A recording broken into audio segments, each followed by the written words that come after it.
Já ia esquecer. É, ninguém se 15 horas, lembrou. Rosana. Rosana, 15 horas. Fazer a prece primeiro, né?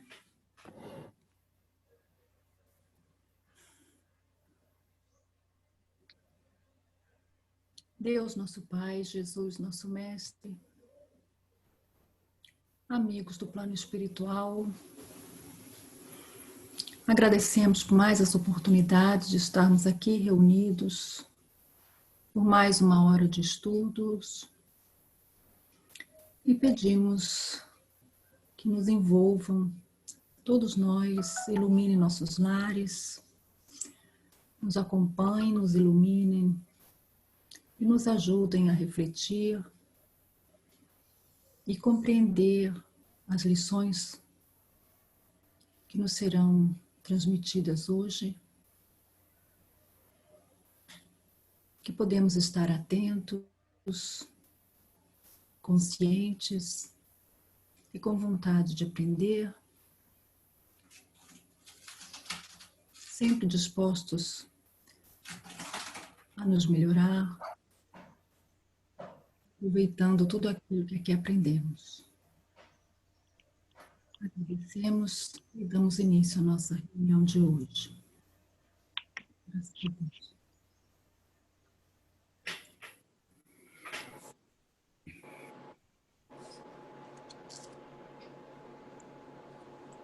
Número 9. Sim. Uhum. Homens de fé. Todo aquele, pois, que escuta estas minhas palavras e as pratica, assemelhá-lo-ei ao homem prudente que edificou a sua casa sobre a rocha. Jesus, em Mateus, capítulo 7, versículo 24. Os grandes pregadores do Evangelho sempre foram interpretados à conta de expressões máximas do cristianismo na galeria dos tipos veneráveis da fé. Entretanto, isso somente aconteceu quando os instrumentos da verdade efetivamente não olvidaram a ajuda indispensável ao justo testemunho. É interessante verificar que o mestre destaca entre todos os discípulos aquele que lhe ouve os ensinamentos e os pratica. Daí se conclui que os homens de fé não são aqueles apenas palavrosos e entusiastas, mas os que são portadores igualmente da atenção e da boa vontade perante as lições de Jesus, examinando-lhes o conteúdo espiritual para o trabalho de aplicação no esforço diário. Reconforta-nos assinalar que todas as criaturas em serviço no campo evangélico seguirão para as maravilhas interiores da fé. Todavia, cabe-nos salientar em todos os tempos o subido valor dos homens moderados, que, registrando os ensinos e avisos da Boa Nova, cuidam desvelados da solução de todos os problemas do dia ou da ocasião, sem permitir que suas edificações individuais se processem longe das bases cristãs imprescindíveis. Em todos os serviços, o concurso da palavra é sagrado e indispensável, mas aprendiz algum deverá esquecer o sublime valor do silêncio a seu tempo na obra superior do aperfeiçoamento de si mesmo, a fim de que a ponderação se faça ouvida, dentro da própria alma, norteando-lhe os destinos.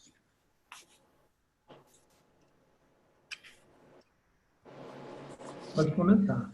Podem comentar. Eu acho que a principal lição que se tira desse texto aqui, para mim, é o que ainda é difícil, pelo menos para mim, que é o exemplo, né? E exercitar os ensinamentos com através das nossas atitudes. A gente, ou eu pelo menos, né? A gente costuma falar mais do que fazer, né? Aquela história, faz o que eu digo, mas não faz o que eu faço, não seria o ideal aqui. Eu acho que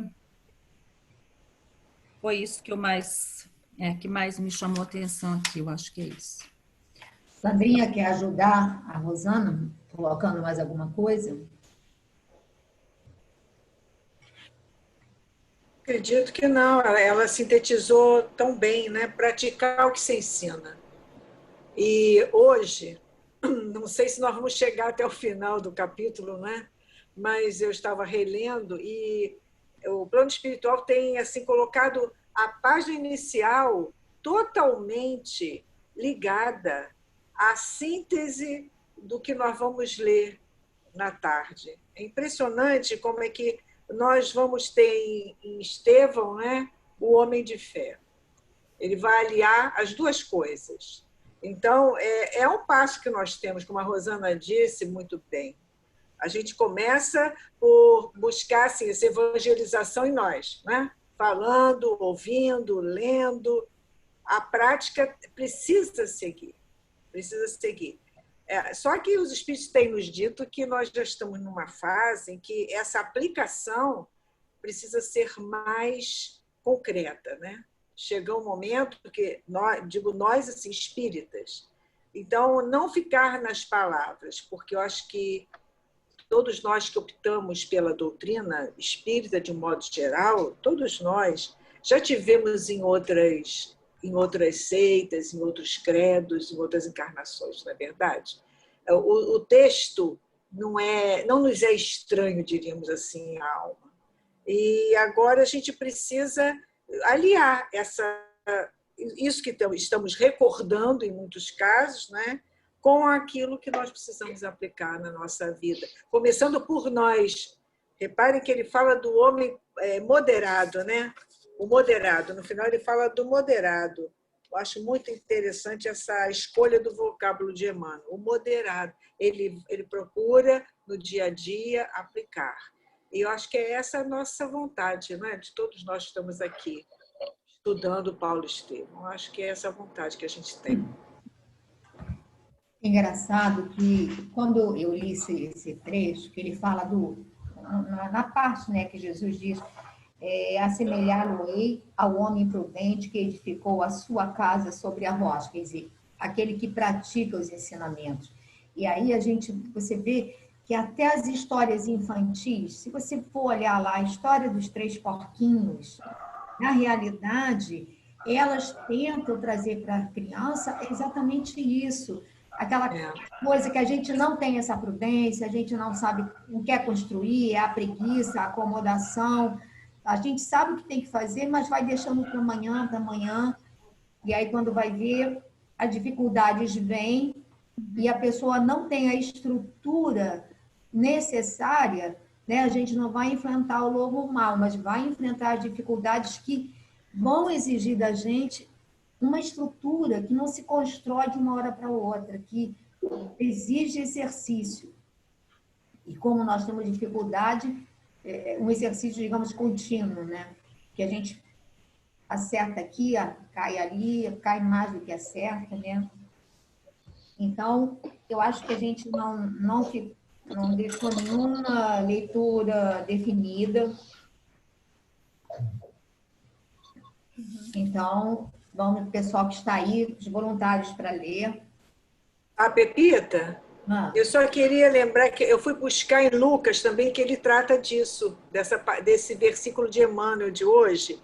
Quem quiser depois até, não sei se vocês já viram, no Lucas, capítulo 6, 46 a 49.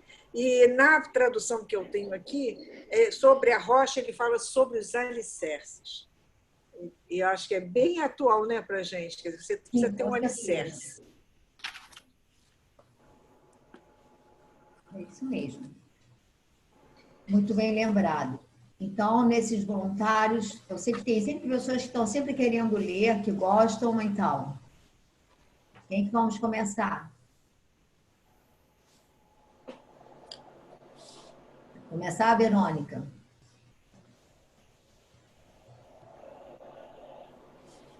Se outra pessoa não quiser, eu. Tá bom. Enquanto isso, as outras 3 ou 4 vão pensando. Vai lá. Pepita, quer que eu comece?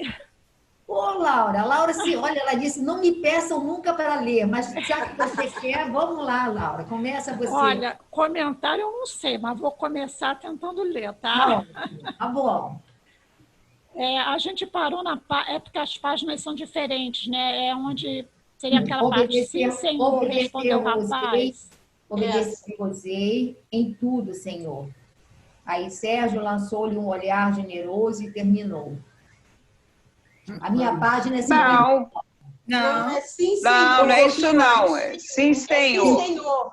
Sim, Senhor, né? Página 52 do seu, Laura. Isso, é o que eu achei. Tá bom, é um pouquinho em cima, vai. Então, vou lá, né? É porque o Sérgio, antes, né, tinha dito para ele que ia libertá-lo, né? Estava dando, assim, umas informações para ele. Aí ele respondeu, sim, senhor. Sim, senhor, respondeu o rapaz, extremamente abatido, tentando com dificuldade coordenar as ideias. Sei que dentro em pouco a enfermidade assumirá graves proporções, prosseguiu o benfeitor. Dar-te-ei liberdade, mas só o teu Deus poderá conceder-te a vida. Entretanto, caso te restabeleças, deverás ser um novo homem, com um nome diferente. Não desejo ser inculpado de traidor dos meus próprios amigos e devo contar com a tua cooperação. Obedecer-vos-ei em tudo, Senhor. Sérgio lançou de um olhar generoso e terminou. Tomarei todas as providências, dar-te-ei algum dinheiro para atenderes às primeiras necessidades e vestirás uma de minhas velhas túnicas, mas tão logo seja possível, vai-te de Jope para o interior da província. O porto está cheio de marinheiros romanos, curiosos e maleficentes. O enfermo fez um gesto de agradecimento, enquanto Sérgio se retirou para atender ao chamado de alguns amigos. No dia imediato, à hora esperada, o casario palestinense estava à vista. E quando luziam os primeiros astros da noite, pequeno batel aproximava-se de local silencioso das margens, tripulado por 2 homens, cujos vultos se perdiam na sombra. Derradeiras palavras de bom conselho e despedida, e o moço hebreu osculou comovidamente a destra do benfeitor, que voltou à galera apressado, de consciência tranquila. Mal não deram os primeiros passos, Gesiel sentou-se premido pelas dores gerais que lhe tomavam todo o corpo e pelo abatimento natural, consequente à febre que o consumia. Ideias confusas dançavam-lhe no cérebro. Queria pensar na aventura da libertação. Desejava fixar a imagem da irmã que haveria de procurar no primeiro ensejo, mas estranho torpor infirmava-lhe as faculdades, acarretando-lhe sonolência invencível. Olhou indiferente as estrelas que povoavam a noite refrescada pelas brisas marinhas. Reparou que havia movimento nas casas próximas, mas deixou-se ficar inerte no matagal a que se recolheram, junto da praia. Pesadelos estranhos dominavam-lhe o repouso físico, enquanto o vento lhe acariciava a fronte febril. De madrugada, acordou ao contato de mãos desconhecidas que lhe revistavam atrevidamente os bolsos da túnica. Abrindo os olhos, estremunhado, notou que os primeiros clarões da alvorada listravam os horizontes. Um homem de fisionomia sagaz inclinava-se para ele, procurando alguma coisa, com ansiedade que o moço hebreu adivinhou de pronto, convencido de haver topado um desses malfeitores comuns, ávidos da bolsa alheia. Estremeceu e fez um movimento involuntário, observando que o assaltante, inesperado, alçara a mão direita, empunhando um instrumento na iminência de exterminar-lhe a vida. Não me mates, amigo, balbuciou com voz trêmula. A essas palavras, ditas comovedoramente, o brilhante susteve o golpe homicida. Dar-vos-ei todo o dinheiro que possuo, rematou o rapaz com tristeza. E vasculhando a algibeira em que guardara o escasso dinheiro que lhe dera o patrício, tudo entregou ao desconhecido, cujos olhos fulguravam de cobiça e prazer. Num relance, aquela fisionomia contrafeita transformava-se no semblante risonho de quem deseja aliviar e socorrer. Ó, sois excessivamente generoso, murmurara, apossando-se da bolsa recheada. O dinheiro é sempre bom, disse Gesiel, quando com ele podemos adquirir a simpatia ou a misericórdia dos homens. O Você quer dar uma interlocutor... paradinha, Laura? Aí não tem muito o que comentar. Aqui, na realidade, eu estou passando normalmente 2 páginas para cada leitora, né? Aham. Aí, Pepita, disso que você leu, você quer comentar alguma coisa? Destacar não, alguma Pepita, eu achei interessante o respeito do Sérgio pela fé do Gesiel, né? Porque ele diz assim, dar-te a liberdade, mas só o teu Deus poderá conceder-te a vida.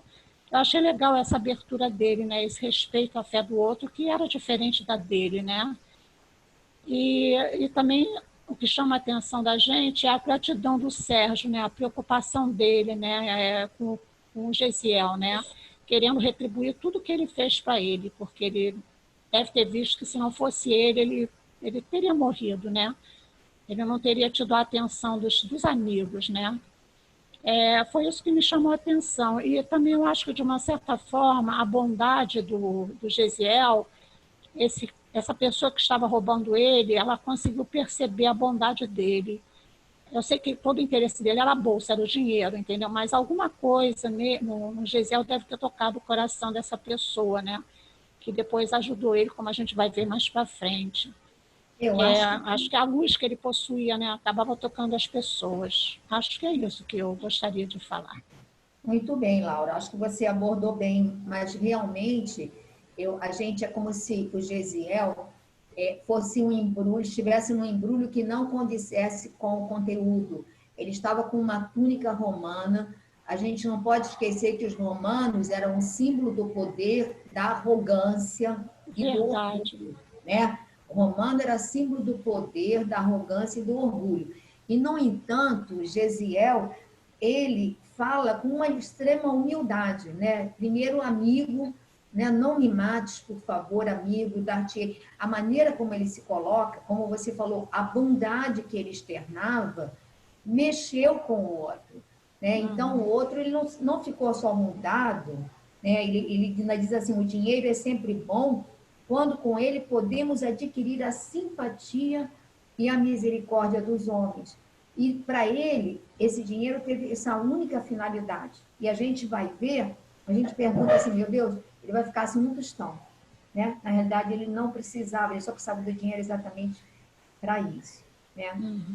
Verônica, quer prosseguir agora? Pepita, Fala, Sandrinha. posso falar só um instantinho? Uma coisa que me chamou a atenção aqui a atitude de Sérgio Paulo. Ele fala do teu Deus, né, para o Gesiel. Sim. No entanto, repare que ele era um homem de poder, de influência, mas ele não só ajuda Gesiel para que não o matassem, né, jogando ao mar, mas ele leva no batel o Gesiel até as margens do Porto de Jope. Então, ele não envia ou terceiros para fazer esse serviço para ele. Ele se sente na obrigação de, além de dar a roupa, né, algum dinheiro, ele vai à noite e leva o Gesiel até a margem, para que ele pudesse se salvar, né? Sandrinha, até porque, em sã consciência, se ele manda alguém fazer esse trabalho, quem garante que eles iriam levar de verdade? Justamente. Porque eles queriam mesmo jogá-lo para que os peixes o devorassem. Então, ele faz questão de garantir... Até o fim, para que a consciência estivesse tranquila, como ele diz, né? Verdade. Vai, Verônica. Parou no dinheiro é sempre bom, foi isso? O interlocutor fingiu... O interlocutor fingiu não perceber o alcance filosófico daquelas palavras e asseverou: vossa bondade, entretanto, dispensa o concurso de qualquer elementos estranhos para a conquista de bons amigos. Eu, por exemplo, dirigia-me agora para o meu trabalho no porto, mas experimentei tanta simpatia pela vossa situação que aqui estou para quanto vos preste. Vosso nome? Irineu de Crotona, para vos servir, respondeu o interpelado, visivelmente satisfeito com o dinheiro que lhe refertava ao bolso. Amigo, exclamou o rapaz, extremamente enfraquecido. Estou enfermo e não conheço essa cidade, de modo a tomar qualquer resolução. Podeis indicar-me alguém que me possa prestar a caridade de um asilo? Irineu esboçou uma face de fingida piedade e respondeu: Pesa-me nada ter para colocar à disposição de vossas necessidades. E também não sei onde possa existir um abrigo adequado para receber-vos, como se faz preciso. A verdade é que, para a prática do mal, todos estão prontos, mas para fazer o bem, depois, centrando-se por momentos, acrescentou: agora me lembro.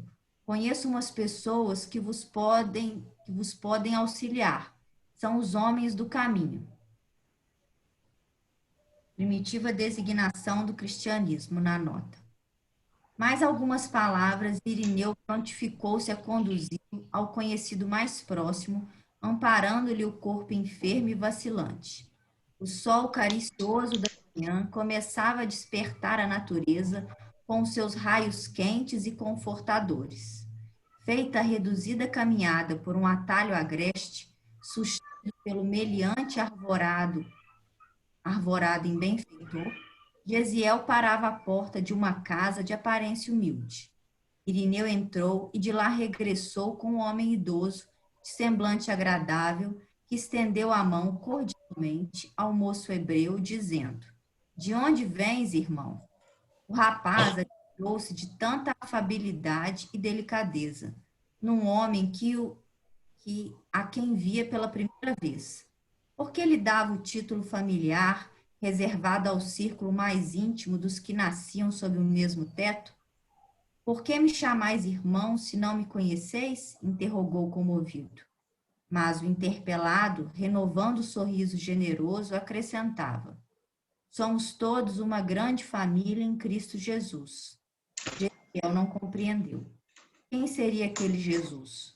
Um novo Deus para os que desconheciam a lei? Reconhecendo que a enfermidade não lhe dava ensanchas a cogitações religiosas ou filosóficas, respondeu simplesmente: Deus vos recompense pela generosidade da acolhida. Venho de Cefalônia, tendo adoecido gravemente em viagem, e é assim que, neste estado, recorro à vossa caridade. Efraim, disse Irineu, dirigindo-se ao dono da casa, nosso amigo tem febre e o seu estado geral requer cuidados. Você, que é um dos bons homens do caminho, há de acolhê-lo com o coração dedicado aos que sofrem.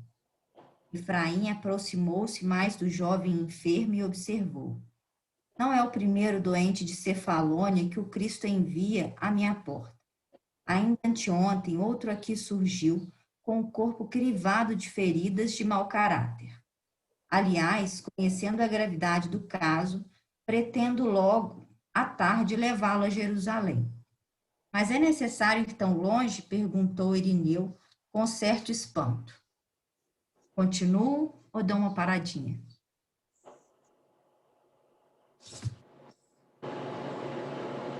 Tá sem som, Pepita? Moni? Então, pode dar uma paradinha e comentar. Tá. Bom, aqui eu só achei curioso a passagem do como é que ele chama? O Irineu de Crotona, né? Porque ele tinha todas as possibilidades de poder ajudar de alguma forma, mas ele não se via nessas condições, né? Não sei se, de fato, ele estava se fingindo de ingênuo ou se ele realmente não enxergava as possibilidades de ajuda, né? Tanto é que ele fala no sentido assim: Na verdade, é que para a prática do mal todos estão prontos, mas para fazer o bem. E aí eu fiz esse paralelo conosco mesmo, né? Comigo. Às vezes a gente tem toda a possibilidade de fazer o bem, a praticá-lo de alguma forma, e, e a gente não vê, não enxerga, e acha sempre que as pessoas poderiam fazer o bem, mas as pessoas não fazem, mas que a gente faz.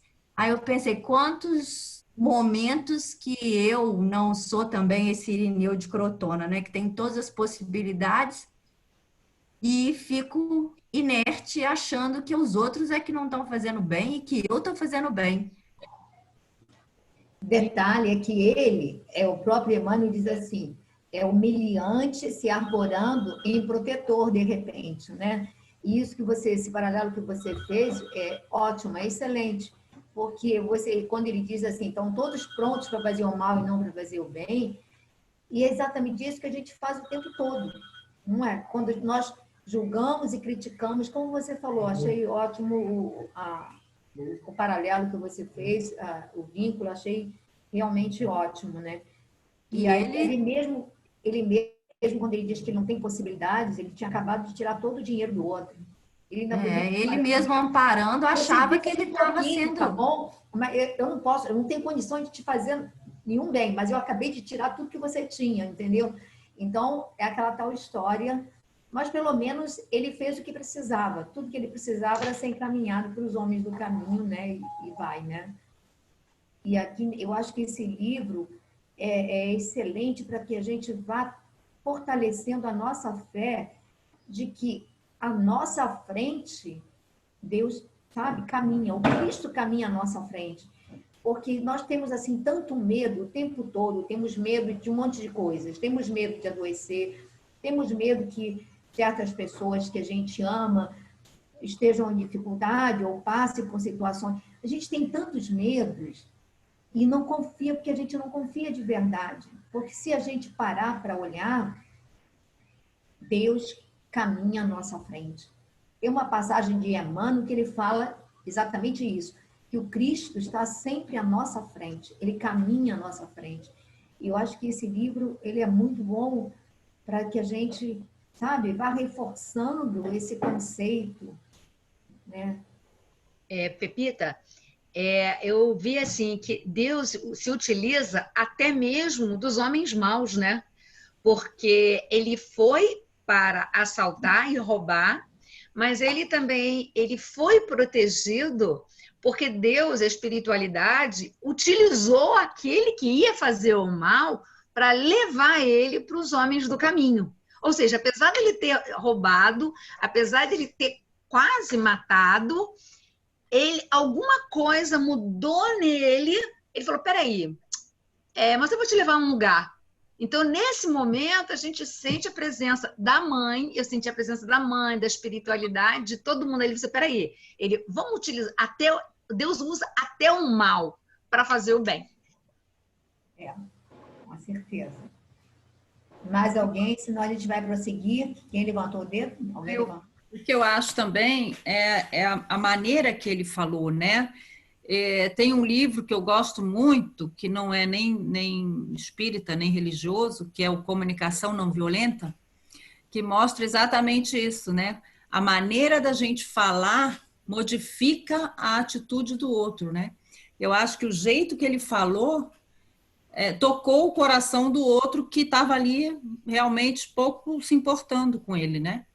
Mas o jeito de falar, às vezes, modifica a própria intenção da outra pessoa. Eu me lembro até de um caso que aconteceu com a Pepita, que ela contou uma vez, né? Que tinha um garoto que ia te assaltar, eu acho. E você falou assim, meu filho. Ele falou, vai embora, tia, pode ir. Nunca ninguém me chamou de filho. Lembra disso, Pepita? Não, eu contei, mas isso não aconteceu exatamente comigo. Mas não? isso eu contei porque foi... tá. Eu pensei que faz parte da... Não, mas acontece em situações dessa natureza, né? Isso aconteceu até comigo dentro da comunidade, quando eu fui parar na boca de fumo mesmo, todo mundo armado até os dentes. E aí eu realmente falei com eles, meu filho, eu estou perdida aqui. Eu estava no meio da favela, da Cidade de Deus. Eu tinha entrado por um outro caminho que não era, né? Eu trabalhava numa... E aí, quando eu me vi, eles com aqueles caixotes, com os papelotes, com tudo, eu nunca tinha estado numa boca assim. E aí, o meu carro chamava atenção na época, e aí ele debruçou assim na janela do carro, botou a cabeça para dentro, olhava para o outro, armados até não sei aonde, um olhava para o outro, olhava para o carro e olhava para mim. Aí eu falei, meu filho, olha, eu trabalho aqui na creche das crianças, eu estou perdida. Eu entrei para o lugar, aí eles olharam, aí depois, tia, pode ir por aqui. Isso aconteceu, quer dizer, não foi exatamente assim, mas foi. E me liberaram numa boa. Claro que eu tremia toda, porque mais por causa da inusitada situação. Mas foi assim. Eu acho que é isso. O Gesiel, aliás, a família toda dele é o exemplo da comunicação não violenta, né? Eles não agridem de jeito nenhum, né? Eles são agredidos e reagem sem violência. Mas aconteceu uma outra cena também lá, que lá era uma creche de crianças até 4 anos. Era de crianças, assim, pobres, elas são das crianças de lá mesmo. E uma vez, às vezes tinha a reunião deles, a gente não conseguia entender uma palavra, porque eles falavam todos cifrados, umas gírias, muitas coisas. E uma vez entraram 3 na creche, assim, todas as coisas, armados. E aí, naquele momento, eu estava cantando com as crianças, sentada no chão com as crianças. E depois a gente ficou sabendo que eles tinham recebido um recado para eles fazerem uma intervenção lá, quer dizer, tinham feito uma denúncia achando que a gente era isso ou aquilo.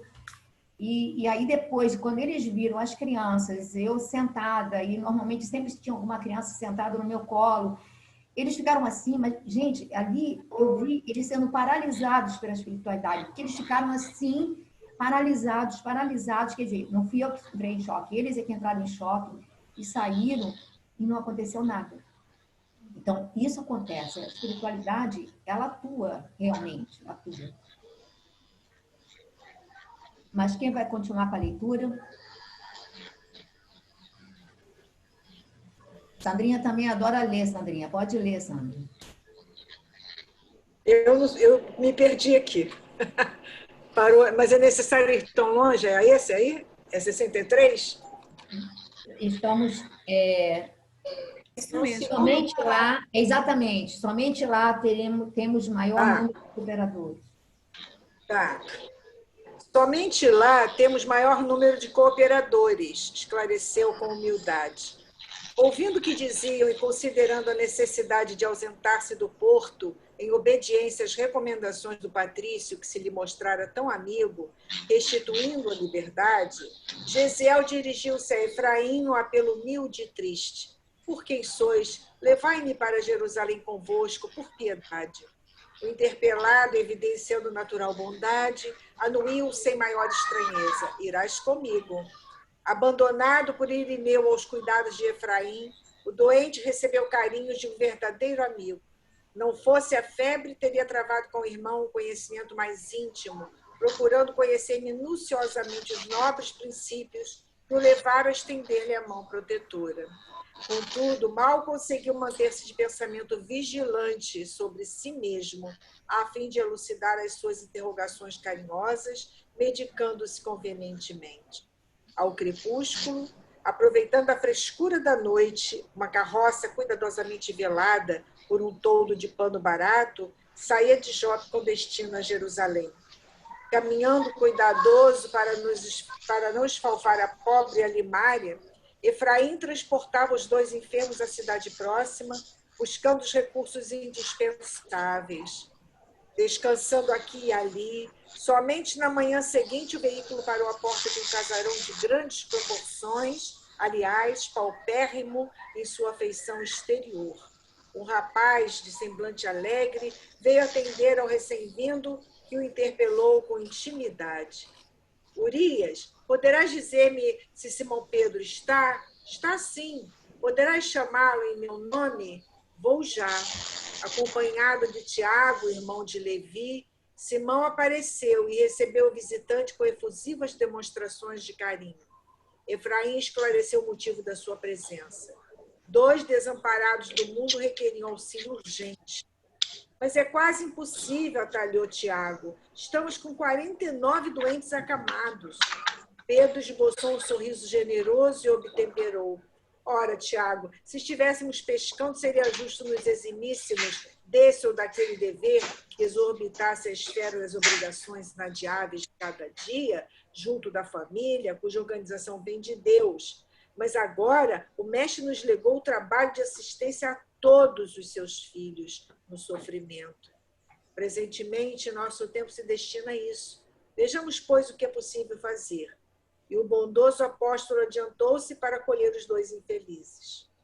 Desde que viera do Tiberíades para Jerusalém, Simão transformara-se em célula central de grande movimento humanitarista. Os filósofos do mundo sempre praticaram de cátedras confortáveis. Os filósofos do mundo sempre pontificaram de cátedras confortáveis, mas nunca desceram ao plano da ação pessoal, ao lado dos mais infortunados da sorte. Jesus renovara, com exemplos divinos, todo o sistema de pregação da virtude. Chamando assim os aflitos e os enfermos, inaugurara no mundo a fórmula da verdadeira benemerência social. As primeiras organizações de assistência ergueram-se com o esforço dos apóstolos ao influxo amoroso das lições do Mestre.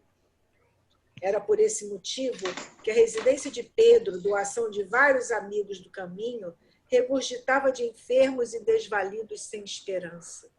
Eram velhos a exibirem úlceras asquerosas, procedentes de Cesareia, loucos que chegavam das regiões mais longínquas, conduzidos por parentes ansiosos de alívio, crianças paralíticas da Idumeia, nos braços maternais, todos atraídos pela fama do profeta Nazareno, que ressuscitava os próprios mortos e sabia restituir tranquilidade aos corações mais infortunados do mundo. Pode dar paradinha, Natural? Sandra?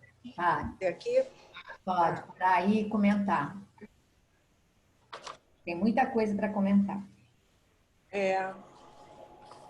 Comecei aqui somente lá, né, tem um número de cooperadores, não é isso? Uhum. Então, a busca, né, por um auxílio realmente eficaz para os dois que estavam numa situação muito perigosa, né?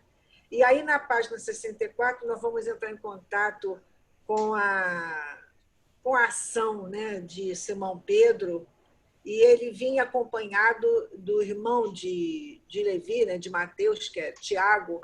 E interessante que ele vai mostrar, assim como mais tarde Estevão mostra, assim como todos eles mostraram os apóstolos, né?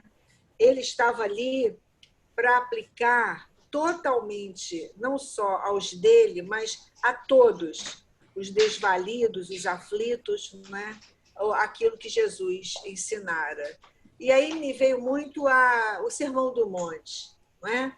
Eles teriam de aplicar tudo aquilo que aprenderam em companhia de Jesus nesse rol de aflição, de pessoas sem condições, pessoas desamparadas.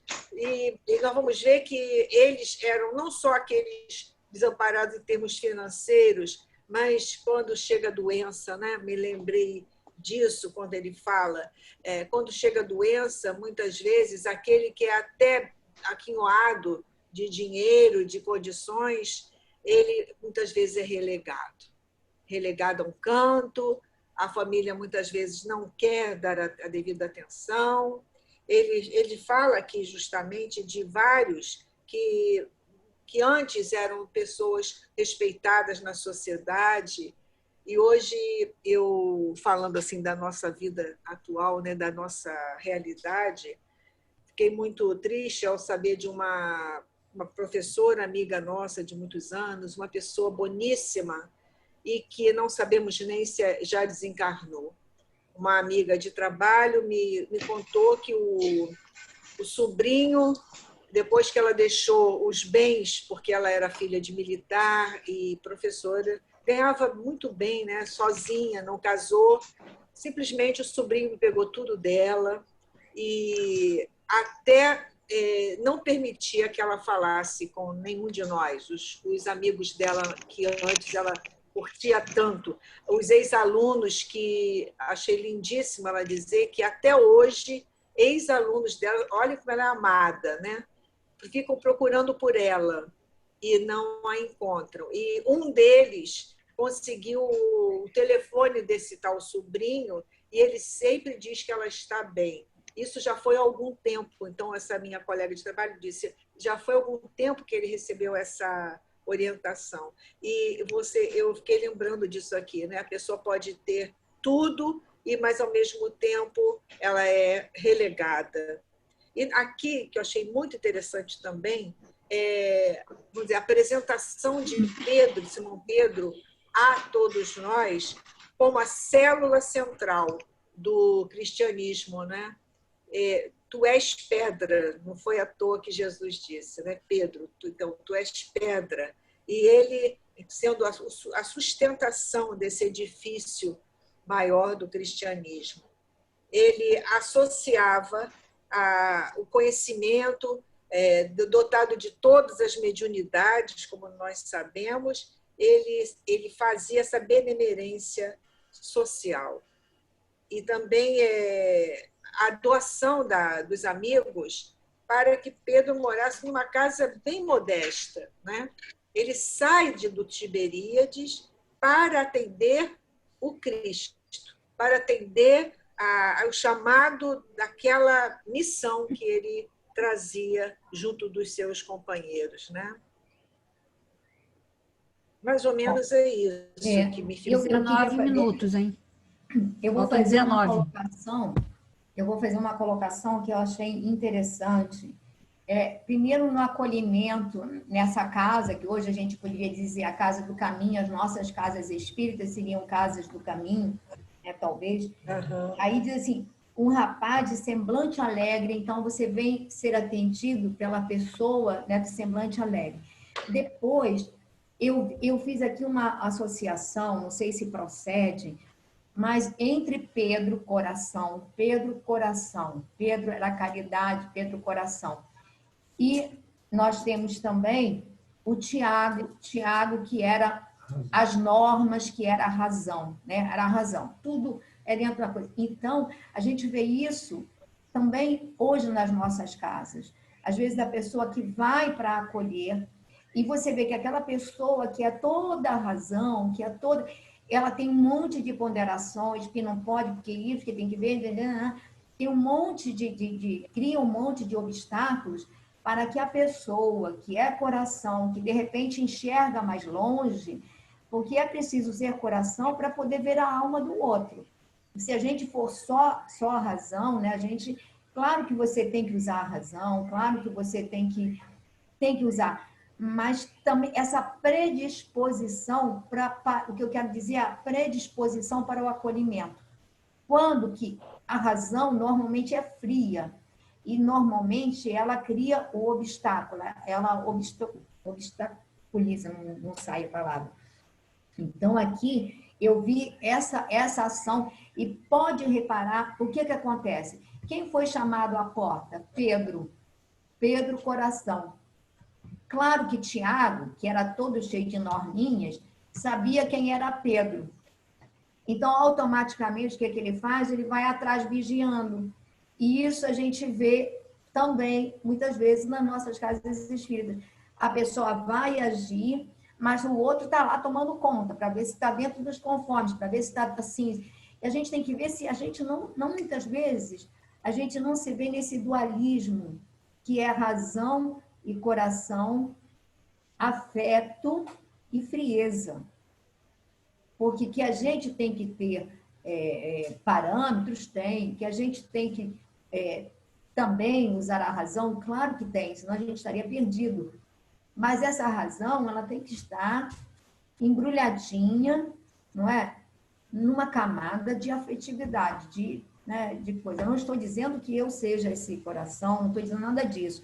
Eu acho que muitas vezes eu estou na razão, estou me colocando ao lado do Tiago, não é? Mas eu acho que muitas vezes nós somos muito Tiago e nos esquecemos de ser um pouco Pedro, né? Então, eu aqui fiz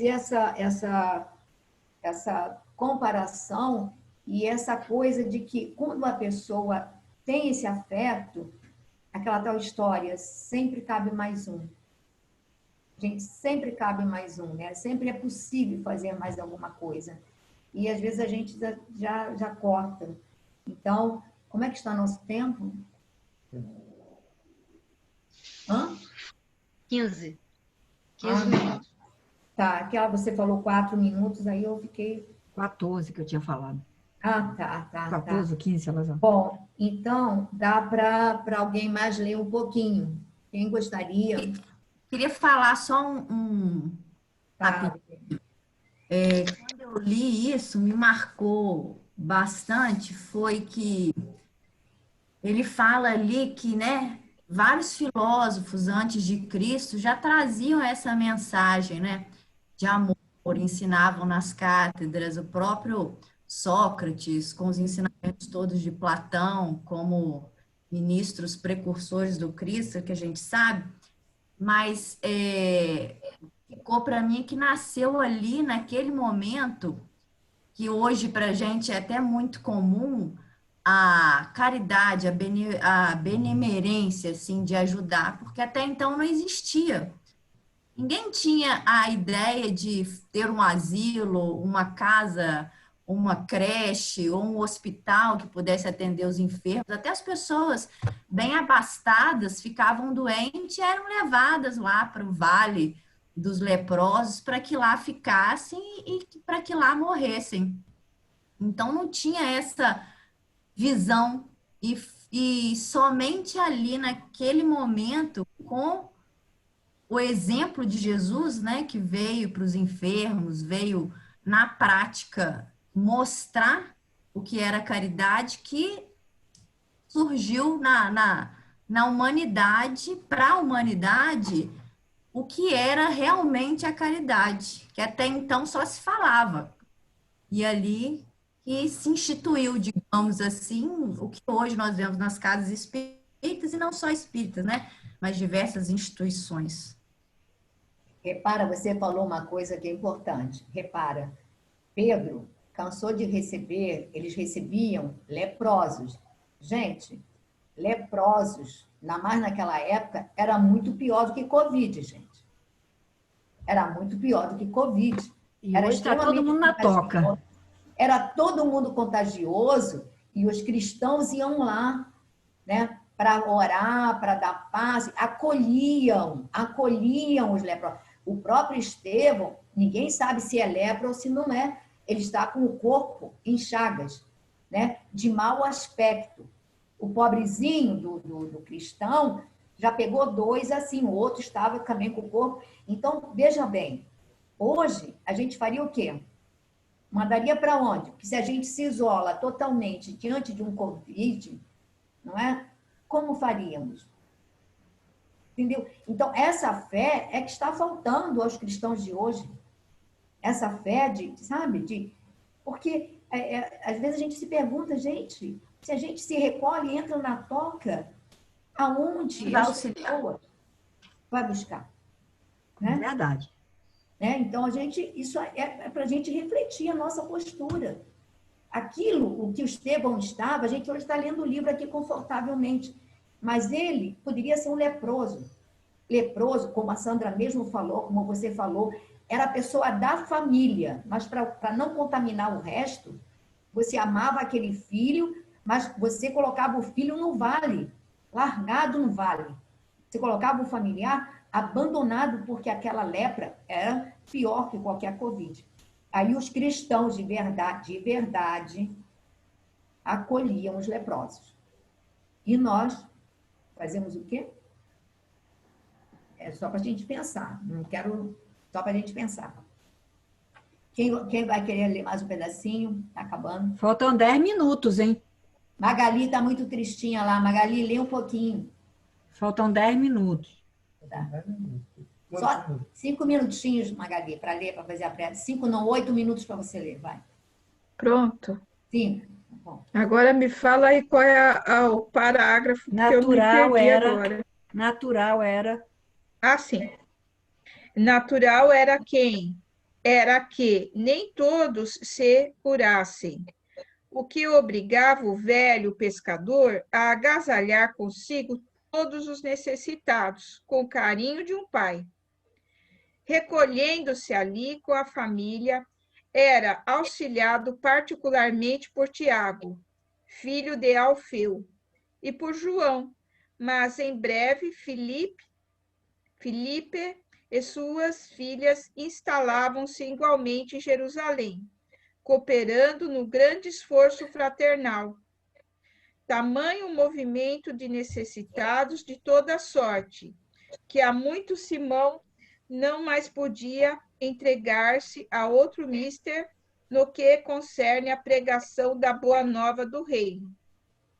A dilatação desses místeres vinculara o antigo discípulo aos maiores núcleos do judaísmo dominante, obrigado a valer-se do socorro dos elementos mais notáveis da cidade. Pedro sentia-se cada vez mais escravo dos seus amigos benfeitores e dos seus pobres beneficiados, acorridos de toda parte, em grau de recurso supremo, ao seu espírito de discípulo abnegado e sincero. Quer comentar esse trechinho só, Magali? Na próxima você lê mais.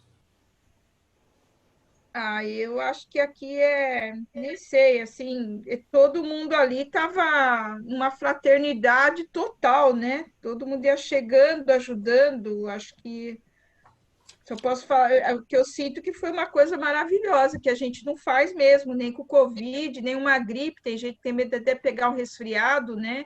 Aqui eles largavam tudo a vida deles, abandonavam para uns ajudarem os outros e os mais necessitados, sem pagamento nenhum, né? E muitos chegavam lá, não iam se curar, né? Quer dizer, ficava lá. Aquilo que a Sandra falou novamente. As pessoas tinham pessoas com problemas mentais. Gente, quem já conviveu com algum familiar com problemas mentais sabe como é dolorosa a convivência, como é dolorosa o convívio. Eu tenho, minha irmã. Aí a pessoa não queria o parente e a levava lá para o Pedro. Agora você imagina, ele tinha obsediados, ele tinha pessoas totalmente cheias de feridas, ele tinha toda a sorte, tinha crianças desnutridas. Gente, você tinha que ter muita serenidade, confiar muito nesse Cristo para acolher aquele mundo de gente sem certeza de donativos. Mas na hora H surgia de um lado ou de outro, né, alguma coisa para ele poder alimentar aquelas bocas. E a dificuldade que era, né? Então eu acho que realmente a gente tem que estudar com muito carinho esse livro, porque eu acho que ele nos faz refletir muito. E depois da prece, na avaliação, aí eu quero falar uma coisinha para vocês. Alguém quer colocar alguma coisa rapidinho? Faltam 7 Posso falar rapidinho? Pode falar rapidinho? Não, Natural era que nem todos se curassem. E isso aí é fundamental para nós, né? Jesus não veio para curar todos os corpos. O objetivo do cristianismo parecia que ele era levado a curar a todos. Não. E os apóstolos igualmente não tinham condições de curar a todos. E pelo estudo da doutrina a gente sabe por quê, né? Então, natural era que nem todos se curassem. Jesus não veio para curar todos os corpos. E também achei muito interessante, e aí o grande nó que Emmanuel começa a jogar para nós, o grande nó desse livro para mim, em termos assim, sociais, né? O grande impasse que eles vão sofrer. Eles não tinham condições para abrigar a tantos, em termos de dar comida, em termos de dar aquele apoio até da cama, do número de pessoas, dado o número de pessoas que acorriam para a Casa do Caminho. E ele diz aqui, a dilatação desses mistérios vinculara o antigo discípulo aos maiores núcleos do judaísmo dominante. Obrigado a valer-se do socorro dos elementos mais notáveis da cidade, Pedro sentia-se cada vez mais escravo dos seus amigos benfeitores, dos seus pobres beneficiados. Então, aquela questão, eu vou pedir a todos, mas a quem? Né? Em que condições?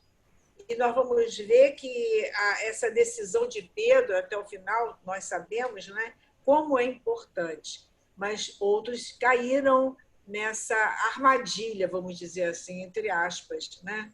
Eles me ajudam, eu tenho que fazer um pouco da vontade deles. Afinal de contas, são eles que nos apoiam financeiramente, são eles que quando a gente precisa para ajudar uma pessoa que está doente, eles vêm nos socorrer.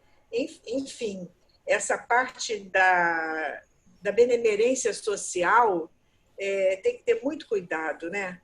No dia eu estava lendo uma página sobre essa questão das casas espíritas e a política. Né? E o espírito dizendo que um reformador antigo, dizendo do perigo da casa, muitas vezes, se aceitar plenamente aquela ajuda política, né? E ficar nas mãos do político. E o cristianismo não veio para ficar nas mãos, né? Ele veio para libertar as consciências, e não para se subjugar ao status que nós estamos acostumados a viver. Muito bem. Exatamente. Infelizmente, muitos companheiros nossos estão misturando as coisas, né? Usando as tribunas, não é, para defender pontos de vista que não são. Mas vamos deixar isso para lá. Temos de ajuda financeira mesmo, né?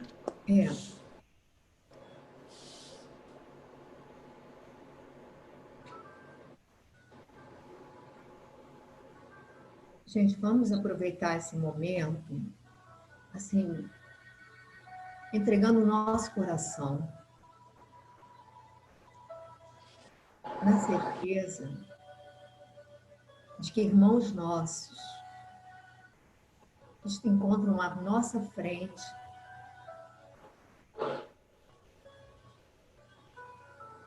e que, em nome do Cristo,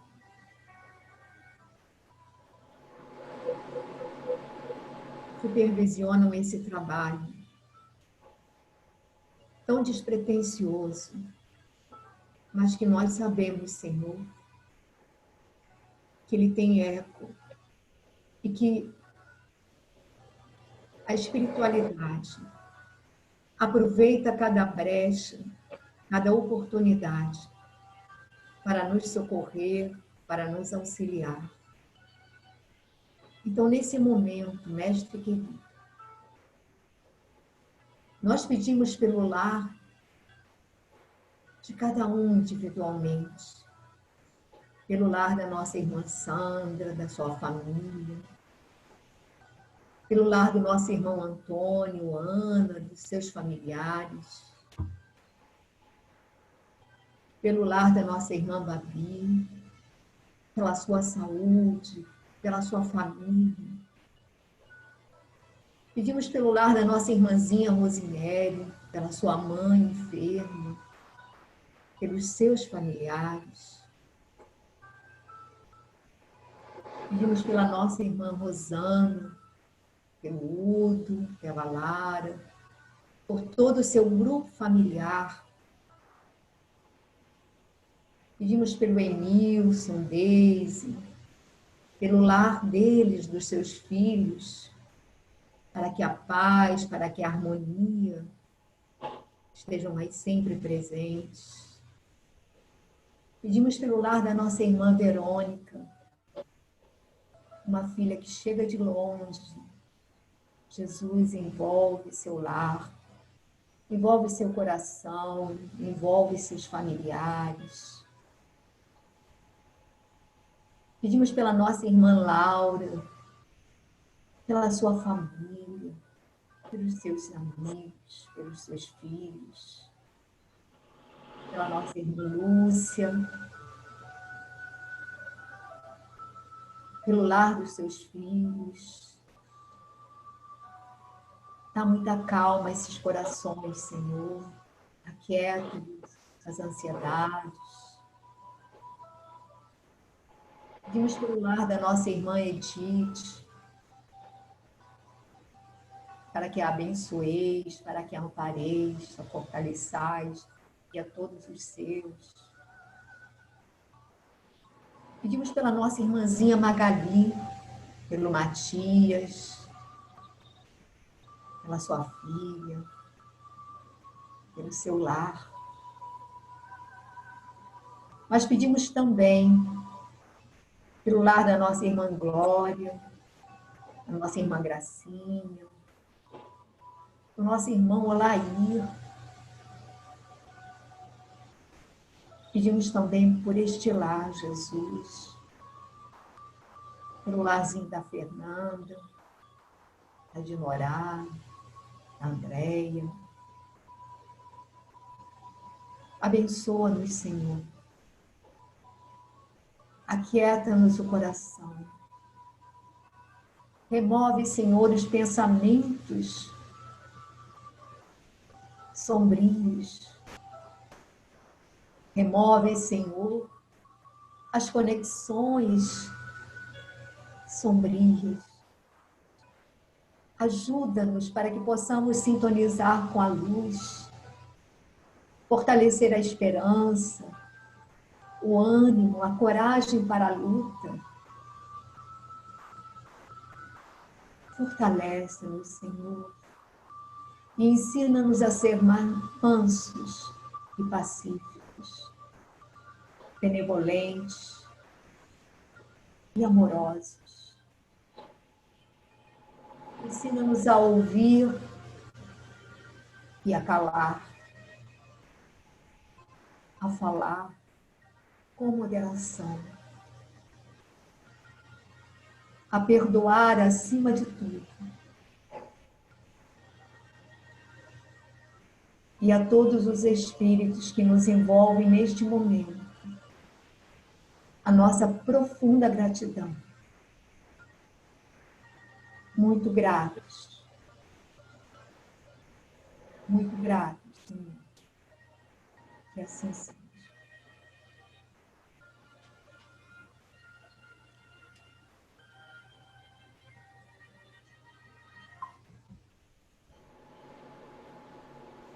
Então, começo por onde? Babi, melhorou o seu estado? Um pouco melhor. Toma um remedinho, por favor. Aninha, Antônio. Tudo bem, foi Tudo ótimo. bem. Muito bom. Sandrinha. Tudo bem, Pepita. Está falhando a voz aqui no meu tablet. Ah, é? Ai, que pena.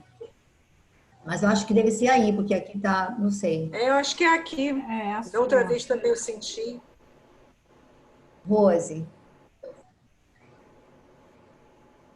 Tá sem som. Tá ouvindo agora? Sim. Né? Assim, eu não sei se vocês perceberam, ou se foi só aqui em casa, mas entrou aqui no meu computador 2 homens falando. E eu ainda tentei ficar pertinho, assim, eu não sei se é ruído ou o que entrou, mas ficaram, não dava para entender o que era. Eu falei, será que é frequência? Será que entrou? Será que Eu não escutei entrou? alguma coisa também, mas eu acho que é do Zoom, alguma coisa assim. É Eu do escutei Zoom, também. é alguma conexão. Mas deixa eu mostrar uma coisa para vocês que na minha faxina eu encontrei. Ó. Tchan, tchan. Que bom, né? Então, mais um livro de cabeceira, né? Aqui tá até marcadinho, né? Aumentando o acervo. Tá aumentando o acervo, né? E, assim, o mais interessante que era um colega de 2013, era um colega que a gente ia no mesmo ônibus no condomínio, lá na Barra, para o trabalho. E ele dormia a viagem inteira. Nunca ele estava acordado, né? Trabalhava muito. E aí um dia ele chegou e falou assim, ele me deu o livro, ele falou, toma, de presente para você. Eu falei, muito obrigada. Até vi que eu li um pedaço bem grande, né? Então, não existe coincidência, né? Arrumando aqui as coisas, apareceu o livro novamente. Então, mais um, daqui a pouco a pilinha está grande do lado. Né? Que bom. Rosana. Tudo bem. Nada Uma de... carinha assim, tudo bem? Emilson? Tranquilo? Verônica? Tudo jóia também. Tudo certinho. Vai. Laura? Tudo bem também, foi ótimo. Lúcia? Tudo ótimo, tudo bem. Maria Edith? Beleza, Pepeta, muito bom. Magali? Também tudo bem, Pepita, tudo certo. Alice? Tudo ok. Bom, Tudo ok? bem interessante. Tudo ok. Olha, na hora assim, falhamente, eu não mencionei teu nome, mas ó, tá aqui. Hoje mesmo eu fiz expresso por você, pela sua irmã, tá aqui, ó. Comandante Zenha 57, já sei até de cor. Tá ótimo. Obrigada. Daqui a pouco apareço aí de noite. Opa! Eu queria dividir com vocês. Beto. Tá falando, tá falando. Tudo bem? Então, eu queria dividir com vocês uma situação que a gente vivenciou essa semana na Casa Espírita. Quer dizer, na realidade, a coisa começou semana passada. Na noite de domingo para segunda-feira, eu tive daqueles meus sonhos que não são sonhos, né? E aí eu me via pressionada por 3 entidades de uma forma que não era nem humana. E eu sentia, né, no caso dessas serpentes passando, e alguém pegava e tirava, e eu dizia que ainda tinha, que eu estava sentindo, coisa e tal. E aí eu comentei até ficou a semana difícil, durante o estudo eu melhorei bastante, mas ficou aquela coisa difícil, um cansaço, aquela coisa. E eu até comentei com uma amiga que eu falei, eu sei o que está acontecendo. Eu sei o que está acontecendo. E aí, dito e feito, na reunião de quinta-feira, veio um irmão que tinha participado aqui do estudo aqui em casa na quinta-feira, no estudo de quinta-feira, né, que é o Missionário da Luz, dos Médios, enfim. E esse espírito já estava até aqui, se manifestou lá na quinta, morrendo de ódio de algumas pessoas do grupo, inclusive da Magali também. E pasmem vocês, ele exatamente aquilo que eu sabia, ele está muito incomodado com esse estudo. Com que direito nós temos, com que direito a gente está entrando na casa de vocês para tirar coisas, para tirar presenças, para tirar, com que direito, porque essas pessoas lhe pertencem. E a gente está de intrusa. E aí ele ainda falou assim, não, meu problema não é, neste caso, meu problema não é contigo, não tem nada contigo, mas que você é muito abusada, se mete sempre no que não deve e vai fazer outra coisa, né? Porque a gente acha assim, sempre que é uma coisa muito despretensiosa, etc. e tal, mas eu já tinha sentido na prece final, nas primeiras assim, reuniões, que eu sinto uma energia muito grande, direcionada para as casas. Sinto uma energia muito intensa. E, por alguma razão, esse irmão, sabe qual é a questão dele?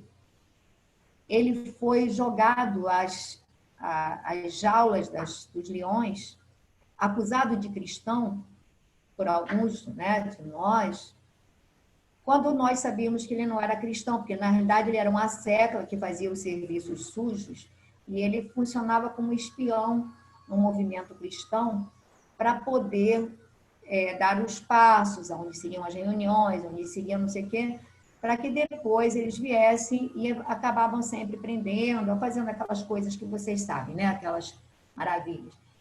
E aí, como, digamos, ele estava sabendo demais, essas pessoas o acusaram também de cristão, embora ele dissesse que não era, e as pessoas sabiam que ele não era, mas para se livrar, porque, digamos assim, como ele fazia serviços sujos, Então, ele estava reclamando e cobrando lá, gente, lá de trás, do movimento do cristianismo primitivo. Aquilo que eu disse para vocês da outra vez, a gente estava lá, só que a gente estava do lado errado. Entendeu? Então, e o que é mais interessante, que a gente percebe, é que esses espíritos nobres, não sei se vocês já perceberam, eles têm uma atração pelos espíritos rebeldes e criminosos que os maltrataram, que os machucaram, né? Há uma tendência, né, do nobre, do grande, do santo, lançar mão para ajudar o rebelde, o criminoso, aquele que, digamos assim, foi para ele pedra de lapidação. Então, eu acredito que há irmãos nossos, assim como eu acho que naquele momento nós éramos vinculados a pessoas que éramos vinculados a pessoas que abraçaram o lado certo, que abraçaram o Cristo, e que a gente, por conveniência, por status, por ganhos, né, a gente abraçou. Outros podiam desligar o microfone. Oi? Os outros podiam desligar o microfone. Está dando ressonância? Eu não sei. Vocês não estão me ouvindo? Pode ser interferência mesmo. Então, aí a gente está vendo que a gente se reúne assim por acaso, como quem não quer nada, né? Como quem não quer nada. A gente sabe que o acaso não existe. Não existe. Eu conheci a Sandra há mais de 30 anos. Éramos ambas bem jovens, na Federação Espírita Brasileira. Foi um vínculo quase que automático. Não é que a gente esteja se falando sempre, nós tomamos caminhos diferentes. Ela ficou sempre na FEB, fazendo palestras em outras casas, e eu dizia para ela, Sandrinha, a minha prioridade não é a FEB. A minha prioridade foi todo esse trabalho que a gente fundou, né, que éramos totalmente, naquela época, pioneiros, sem maior respaldo, sem menor pretensão. E a gente está lá até hoje. Nossa casa tem 27 anos. É uma casa pequena. No dia que vocês vierem ao Rio, vão conhecê-la. Então, e agora a gente está aqui. Conheci a Rose também, assim, por acaso, através do apadrinhamento das crianças. A Verônica, sim, porque eu falei com uma amiga, que a amiga é amiga da Verônica, e a Verônica está aqui, assim, fiel. Então, Alice, assim, companheira de trabalho, 500 anos também, não vou falar a idade não, Alice, porque é comprometedor, né? E a gente está vendo aí, por exemplo, tá aí a Magali, a gente tem, todo mundo, Magali, no grupo achou que conhecia você. Não adianta você se esconder. Elas conhecem você de algum lugar, entendeu? Então, essa empatia natural, gente, eu estou emocionada. Estou emocionada. Só queria pedir a vocês, porque na quinta-feira, Magali, esse espírito falou que ele estava tamponando os ouvidos. Eu vi que você estava meio sonolenta. E isso é uma técnica que eles usam durante os estudos. Tamponar. Aí te dá sono, te dá isso, te dá aquilo, né? Você se inquieta, você não se envolve. Ele estava tampado mesmo. Tá de vez em quando eu ouvia, outra hora sumiu o som, estava como se eu tivesse com gripe, mas eu não estava com gripe. Pois é, mas eles disseram, ela não ouviu nada, tamponamos o ouvido, tamponamos. Não, mas eu ouvi e estava concentrada. Mas eles estavam, mas assim, você não consegue se ligar, não consegue se conectar com a alma, né? Porque não, né? Então, o que eu quero dizer é que daqui por diante, se vocês gostam, né, desse momento, desse estudo, priorizem, porque vão começar a surgir um monte de obstáculozinhos. Dinorá falou assim, meu filho chegou aqui agora para almoçar, nunca vai na casa dela, mas foi hoje. A outra, porque tem que fazer não sei o quê. Então, isso vai começar a acontecer porque eles estão achando que isso está trazendo algo bom e eles não querem esse algo bom na vida da gente, né? Então, que vocês, né, vocês podem se colocar, não quero falar muito, já falei, né? Pepita, Fala. essa colocação que você fez foi muito importante, porque essa semana passada eu senti essa atuação negativa em elementos da própria família, no meu lar, a fim de você te testar até o fim a paciência, ver até que ponto você vai resistir, e colocações assim difíceis para a gente no dia a dia, né? Porque desgasta o dia a dia. E me veio isso na cabeça, quer dizer, atuando naquele ponto onde a gente tem, onde é mais fraco, né? Onde a colocação ficaria mais fácil de, não, desiste, né? Desiste porque está incomodando, desiste. Então, mas tudo foi melhorando bem, graças a Deus. E eu digo para você, não foi por acaso, você falou várias vezes o acaso, né? Não foi por acaso que você pegou o telefone e me ligou para participar do estudo, né? Você me fez o grande favor de me convidar, você lembrou de mim. Assim como todos nós que estamos aqui, de alguma forma, estamos interligados, né? Então, você foi a mensageira, vamos dizer assim, olha, levanta daí, vamos participar de alguma coisa de útil nesse período difícil pelo qual nós estamos passando. Alguém mais quer falar alguma coisa?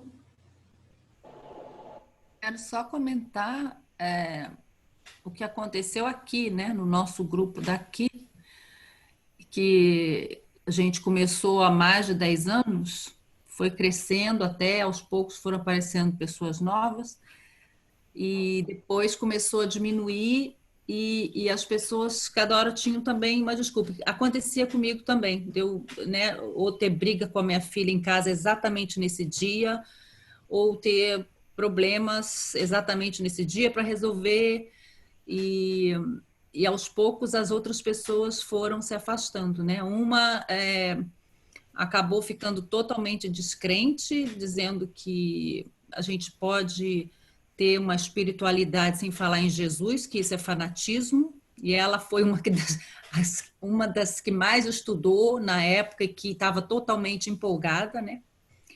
A outra que reclamava que não tinha tempo de ir, de repente disse que não gosta desse compromisso, que não quer mais porque essa obrigação de ter que se encontrar toda semana, né? A Magali, infelizmente, teve que mudar para outra cidade, então o grupo acabou, né? O grupo acabou, e exatamente quando esse grupo parou de se encontrar, surgiu essa oportunidade aqui, que para mim, né, foi ótimo, porque eu perdi né, esse grupo que eu tinha toda semana para fazer o estudo, e agora eu passo a semana esperando essa segunda-feira, e até agora ainda não aconteceu nada aqui para me atrapalhar, a não ser que eu me atrasei um pouco, né, na semana passada, por causa de engarrafamento e de trabalho, mas eu faço o possível para não dar trela, né? Não dá, como é que se diz?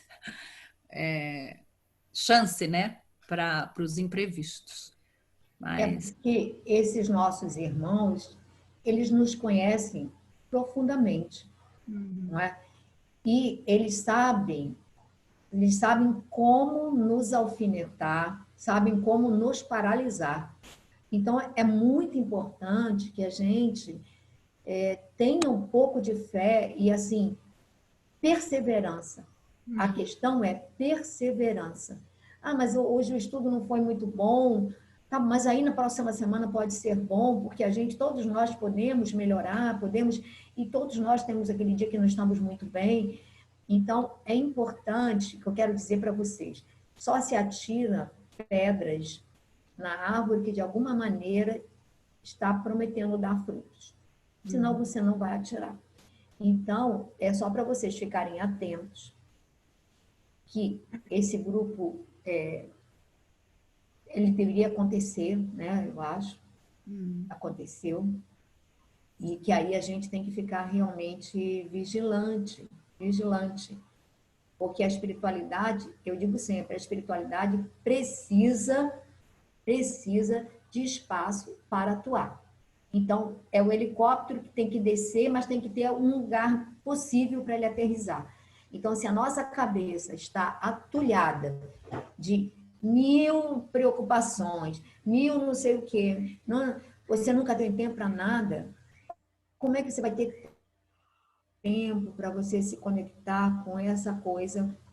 E essa obra, esse livro, ele tem algo tão mágico, mágico que eu digo assim, pela grandeza do livro, pela grandeza da história, pela conexão, que no fundo, por que todos nós estamos atraídos por esse movimento do cristianismo primitivo, gente? É um resgate que a gente precisa fazer. É um resgate. Porque não estamos aqui porque somos espíritos novinhos, não. Estamos aqui porque somos retardatários. Passamos só fazendo bobagem por aí, né? Mais alguém quer fazer alguma colocação? Eu queria fazer um... Pode falar. Pode falar. Qual das duas? Pode ser, Rose, depois vai para você. Não, assim, janeiro e fevereiro eu estava me sentindo realmente muito estranha, muito mal. Eu acho que, de uma certa forma, eu já estava sendo avisada que o ano ia ser muito difícil, né? Então, foi quando eu entrei em contato com a Pepita e eu comecei a visitar mais vocês. Quando começou o estudo, era aquela coisa de sair correndo da cozinha para poder assistir, tudo muito corrido. Até que um dia, fazendo oração, veio algo assim dentro de mim. É um compromisso muito sério. Veio aquela coisa assim, é uma coisa muito séria. Desse dia para frente, que eu escutei, é um compromisso sério, e eu comecei a sentir muita gente aqui do meu lado. Eu tomo banho, eu me arrumo para um compromisso sério, né? Então, mudou. Eu falei assim, não. E aí dá sono, dá assim, né? Eu falo, é um compromisso sério. Aí meu filho falou assim, a senhora vai sair? Eu falei, vou. Aí ele, a senhora vai para onde? Eu falei, eu vou para o estudo, eu vou sair, né? Então, esse sair, eu vou sair desse meu estado que eu estou, porque eu preciso ir para um outro nível. Então, eu vou sair. E aí, realmente, eu me arrumo para o compromisso sério. E aí, realmente, assim, acontece muita coisa. Mamãe chama, os meus filhos aqui estão mandando 52 mil mensagens, porque estão no banco, e de repente eu fico só assim, tá bom. Eu não sei por que eu estou dizendo tá bom, mas tá bom para tudo. Então, assim, realmente, quando eu assumi que era uma coisa muito séria, né? Ninguém aqui é fraco, né? Aqui todo mundo está aqui, são pessoas que realmente são persistentes. Esse persistente no sentido assim, tudo bem, eu fiz bobagem, ok, mas eu não vou perder a oportunidade nessa encarnação. Essa encarnação, eu preciso mudar. E esse preciso mudar em vários níveis, né? Ninguém é bonzinho, ninguém foi cangaceiro, ninguém foi alemão lá que colocou no gás, ninguém foi romano, quer dizer, bobagem. Todo mundo foi tudo e está aqui porque é forte. E dentro de uma pandemia, nós estamos aqui estudando, nós estamos trocando informações de cunho elevadíssimo, né? A gente está tendo a espiritualidade se manifestando em N níveis, em N razões. Então, assim, eu fico assim, profundamente grata. Eu acho que a palavra realmente assim, é gratidão. Gratidão que, como eles, exatamente como a gente lendo o livro, né? Como que eles se movem para colocar todo mundo junto, como é que eles se movem para começar a estudar, né? E a gente não tem controle de nada. Então, quando a gente realmente assume que é um compromisso sério, que realmente é uma coisa extremamente importante, o recado é esse, né? Que realmente é um compromisso sério, aí muda. A coisa vai abrindo. Assim, eu falo assim, me arrepio dos pés à cabeça, né? Então, e quando eu vi você chorando, eu falei assim, graças a Deus, né? Que a gente falou sim, né? Graças a Deus que a gente falou assim, não, vou fazer sim, né? Eu não tinha livro, eu conheço pouco vocês, né? E eu falei, não, né? Vamos, né? Vamos porque precisamos disso. E assim, e ver que ano passado eu tive 4 infecções, os outros anos também. E esse ano, apesar de uma pandemia, eu não tive infecção nenhuma, né? Então, assim, e orando muito pelo planeta, pedindo muito pelo planeta, né? Pedindo muito, assim, que realmente, né? Todos juntos, né? Entidades, mentores, anjos, arcanjos, coloque essa luz realmente para que a gente saia dessa vibração, né, para ir para frente. Então, assim, e cada passagem que a gente lê, e com o livro de entrada, junto com o livro que estamos estudando, como se encaixa, como eles se fecham, eu olho e falo assim, tá tudo certo. Eu chego assim e falo, tá tudo certo. Né? E aí você vê, né, a força querendo tirar e não deixar escutar, e eu falo, não, é um compromisso sério. Né? Um compromisso para a gente realmente sair do nível que a gente está. E muito obrigada. Pepita, eu vou ter que dar uma saidinha agora do grupo, tá? Ótimos dias aí para vocês. Tchau, tchau. O Emilson nunca falou, Verônica? Vai dar uma vezinha para ele, tá bom? Fala, Emilson. Som, Emilson. Aí, tá dando tchau, Pedro. Ah, tchau, Emilson. Tchau. Então fala, Verônica. Ser breve aqui.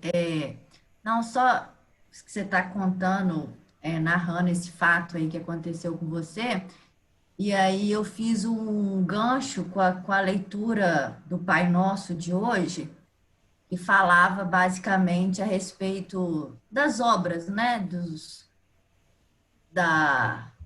Do praticar aquilo que se fala. E aí eu pensando, aí assim, fazendo uma análise daquilo na época que a gente leu do Pai Nosso, e reportando isso tudo aí que você está falando, da época do cristianismo primitivo, da gente, da nossa posição, provavelmente, muito provavelmente adversários.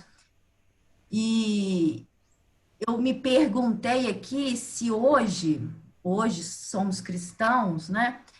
Mas se nós estamos ainda na posição de multidão, né? Porque eu acho que Cristo, hoje a gente fazendo uma análise, a gente consegue diagnosticar a multidão e os discípulos. Eu acho que o objetivo é a gente sair do arquétipo da multidão que estava ali embebecida, admirava os ensinamentos de Cristo, achava lindo, o louvava e o seguia, né? Isso dos cristãos que o seguiam antes da sua crucificação. Mas ainda não estavam dispostos a edificar esses ensinamentos dentro de si. Ainda não estavam educados. E é isso que o Pai Nosso, ali naquela mensagem de hoje, falava, que precisava ser colocado em prática essa obra. E eu ainda pergunto se hoje nós ainda não somos multidão. Né? Quando que nós, falando comigo, né? Não estou me referindo às pessoas mesmo, porque eu não conheço o estágio evolutivo de todos. Mas quando que nós deixaremos de ser multidão, né, para sermos realmente discípulos? Magali, alguma coisa a colocar? Não, eu também acho que o que você está falando, Pepita, aconteceu, eu até estava achando estranho, porque toda vez que você pede para mim fazer oração inicial, eu fico em círculo, eu não consigo sair das palavras, e sempre a minha oração varia, faço tudo espontâneo, eu não treino antes. e a minha espontaneidade acabou. E eu fiquei me perguntando esses dias por que a minha espontaneidade acabou na oração, né? Sozinha não, mas aqui com o grupo. E eu briguei com a minha filha quinta passada. A gente nunca briga, a gente é uma família sem briga. Eu briguei antes da reunião. Hoje também discuti. O Matias chega cedo para participar da reunião. Ele não consegue porque eu não consegui resolver uma lição com ela, ele precisa ficar. Mas ele vem para a reunião, ele não está conseguindo. Embora a gente está aqui, está tudo bem, mas o que você falou me ajudou muito. Eu só tenho a agradecer, eu vou ficar mais vigilante e vou orar mais, né? É isso, agradecer. Porque, de repente, a gente está incomodando mesmo, e as besteiras que eu fiz, só Deus sabe, porque eu aqui agora não sei. Mas eu tenho que consertar. Magali, pode ter certeza que nós... Olha, eu não vou nem contar para vocês nada do que eu já fui. A Ana, você não abre a boca, Ana, que não vai contar nada, nada. Porque, olha, a gente já participou de muitos horrores, sabe? Muitos horrores. Quem quiser saber, me chama no particular, tá? Não, você não... Essa minha irmã não vale nada. Ainda vem com uma irmã dessa, né? Grande irmã, mas não vale nada. Abi, depois você divulga no grupo. Não. Repito, agora eu vou falar. Sua irmã é maravilhosa. Ela é ótima. Pode falar. Magali, acabou? Acabei. Falta Edith e Alice. Não, Pepita, eu não tenho. Para mim está sendo ótimo, prazeroso. Boto 15 minutos antes, eu já boto o meu celular para despertar, para eu não perder o estudo, porque eu estou trabalhando, né? E para não me distrair. Senão, quando vê como é hoje, por exemplo, eu tentei começar pelo computador, vi que não estava dando certo, aí saí para retornar, mas eu estou, de alguma forma, me policiando para não perder, para, né, dar certo. Mas tem que ser, não adianta esperar, hoje é dia, vou estar na hora, não. Tem que programar, porque senão não dá. Independente de estar trabalhando ou não, né, nas atividades, das tarefas domésticas, tudo. Mas está ótimo, e ótimo alerta que você deu. Alice? Eu? Não, nada, é isso aí. Você me conhece, né? É tudo muito novo. E aí me deu mais responsabilidade ainda, né? Estou preocupada, mas vai estar tudo certo. Estou nesse grupo, claro, estou feliz. E vou tentar correr atrás do grupo, né? Que esse grupo é porreta, né? Imagino. Para mim, pelo menos. Obrigada, Pepita. Gente, então, Babi, quer alguma colocação? Minha irmã não falou nada? Não, tá tudo bem. Pra mim tá ótimo. Então, gente, até segunda. Tchau, gente. Fiquem com Deus. Tchau. Tchau. Segunda. Tchau. Vou desligar aqui.